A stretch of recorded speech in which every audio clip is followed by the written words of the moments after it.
How to reason. How many of us think about how well, or effectively, we think? Humans are known as the rational organism, yet how much of what we do, which includes crime, can be justified or even explained? Can we believe war, poverty, and drug use are the result of rational thought? Even bad habits cannot be said to be rational, which is why they are said to be bad. Scientists have successfully explained how the natural world works, which suggests the natural world works in a rational way. We have not been successful in explaining human behavior. If humans are rational, should we not be open to scientific investigation? Yet, when it comes to explaining and predicting human behavior, scientific research has not achieved much. In fact, the sciences that study humans are called soft simply because of their lack of empirically testable results.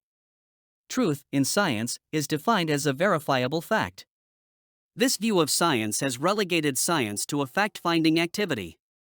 It matters little what is discovered so long as it is verifiable according to scientific criteria. Scientific research has given us a lot of facts but not much understanding. Where there is truth, there is right and wrong. This is not identical with a statement being factual or not. Logical positivists attempted to distill all truth down to logical relationships was misplaced. Not all statements adhere to a truth that can be defined by logical operators. The logical positivist's argument that statements are tautological or synthetic is true only if the world is physical world, but no meaningful truth is neutral. Murder is wrong is a true statement but not in a physical reality. We all recognize murder is wrong, but we cannot prove it. A major error was made when right and wrong was depicted in a physical way. This conception of opposites being located at the far ends of an infinitely long spectrum came about because of the way we think of good and evil. We think an infinitely good God battles an infinitely evil antagonist. In between are humans. None of us are perfectly good and no one is all bad. However, this way of thinking about good and evil is false. Thinking like this suggests a poor way of thinking has been adopted. To reason, we have to have choices. More importantly, there needs to be something about one choice that makes it preferred to others.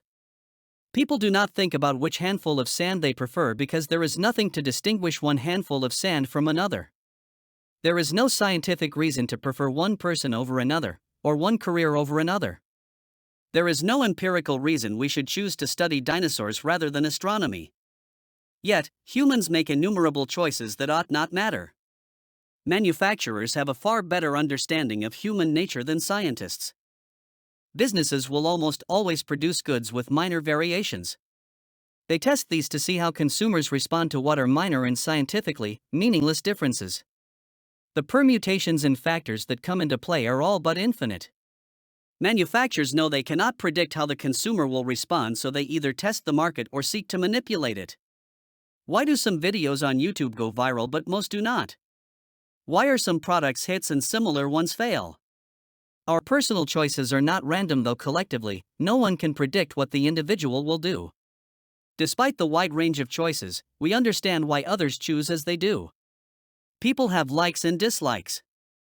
That is sufficient reason for most of us. In those cases where the decisions made cannot be understood, there is a possibility of the person being declared insane. This is an incredible accomplishment when one thinks about it. We can look at hundreds of people and pick out the person whose choices are not rational. We feel under no obligation to accept this person's behavior as rational even if our own choices cannot be empirically substantiated. Despite our own subjective basis of behavior, we know this person is not able to reason properly. Science is said to be objective because it fails to consider which actions are good and which are bad, as if truth has no virtue and wrong no consequence. Humans say murder is wrong, and for the most part we choose not to murder. But if it is true that it is not right to murder, why cannot science prove this? Science confuses truth with fact. Facts are true, but truth is not limited to facts. In logical terms, facts are a subset of truth. Science as practiced seeks verifiable facts, not truth. Facts are true only in context. Facts are based on synthetic observations. It is raining is true somewhere and everywhere at some time. Truth is a measure of value. A fact is a contingent observation. When we say that a statement is true, it is to say the idea or statement has value. We choose things with value. When we seek the truth, we seek those things that have value. Science seeks the truth covertly, because science is an occupation of persons who seek that which has value. They do not just seek random facts. They are conscious in the truth they look for. Every choice we make has costs. Every choice we make eliminates some options and opens others. Our choices have structure in that they exhibit consistency. We do not choose contradictory nor incompatible things. If we did, we are considered insane. Insanity is evidenced by choices that are consistently inconsistent. One cannot be insane and be a good or consistent thinker. A person may make a lot of bad choices, and yet if they exhibit consistency, the choices will be labeled ill-advised, but the person considered sane. It is when choices become chaotic and disconnected that the behavior is considered insane. But how coherent can a person's thoughts be if they are forever making bad choices? Reality is measured by the coherency of our reasoning. If our minds produce an inconsistent logic, our thinking is considered erroneous. Our reality cannot be considered real if it lacks coherency. We need to exhibit consistent values to form a consistent world. The world is stable and not amenable to random alteration because reality is coherent thought. We can no more break the laws of nature than we can break the laws of reason. The reverse is also true. Truth is what is coherent. This suggests that truth is absolute and not relativistic. Truth is analytical, not synthetic. Despite the fact that we exhibit different values and choose different paths, the truth cannot be subjective. If truth were, then truth could only be a matter of opinion. This would undermine our capacity to choose. If we are to have choice and be rational, there has to be choice. There has to be a right and wrong, a true and a false, or we would lack the ability to make rational choices. To be rational, we need to choose between what is real and what is false. We need to choose that which makes sense, and that is what is coherent. We cannot be conscious of or understand that which is inconsistent or contradictory. We are not able to make choices that conflict with what we believe to be real. To do so would be irrational. To understand better why this is so, we need to look at the structure of a choice. Choices are always between things that have value for us, otherwise we would not need to make a choice. The value of a thing or choice is defined by its ability to increase the consistency of our reality. Moral quandaries happen when we are required to choose between two incompatible options.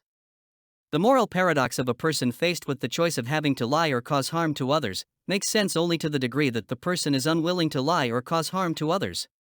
A sociopath is not confronted with a choice here, let alone a moral paradox, since either option is equally possible. Action movies often start out by depicting the values of the hero. For example, the hero is shown to be a person with strong family values. The family is then killed in a horrendous way, which justifies the hero's systematic elimination of those responsible. Spider-Man was unique because his moral upbringing, not to lie or hurt others, conflicted with the moral necessity to exculpate his sin of omission, which had led to his uncle's death. In his eyes, his morality forces him to do evil in order to do good. This tension between necessity and desire generates the well-known angst of our hero. Choices have the structure of a transaction. We give up something we value, such as our idea of the moral good, to obtain something we value even more, e.g. justice.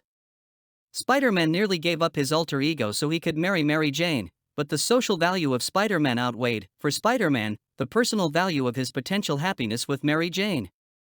What we are willing to give up, to get what we want, establishes the value of what we work to obtain. What we give up constitutes the cost of our choice. It is what we are willing to give up that determines the value of what we seek. The value of freedom is contained in the cost of defending it. The truth of a choice and the value of a choice are entwined.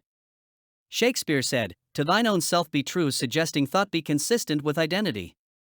Who we are determines our values and what we are willing to pay for a given asset or choice. It follows that if we are to choose in a particular way and these choices have costs, then we are the values our choices create, or in other words, we choose those things that have value for us and in the process increase the value we have for ourselves. Our choices create us. Our choices define who we are. We are the embodiment of all we value and in a sense a reflection of all we are willing to give up. To make the right choices means we are created. We are the manifestation of our values. But this poses a problem for many, because a choice has the form of a transaction. We cannot get what we want without giving something up.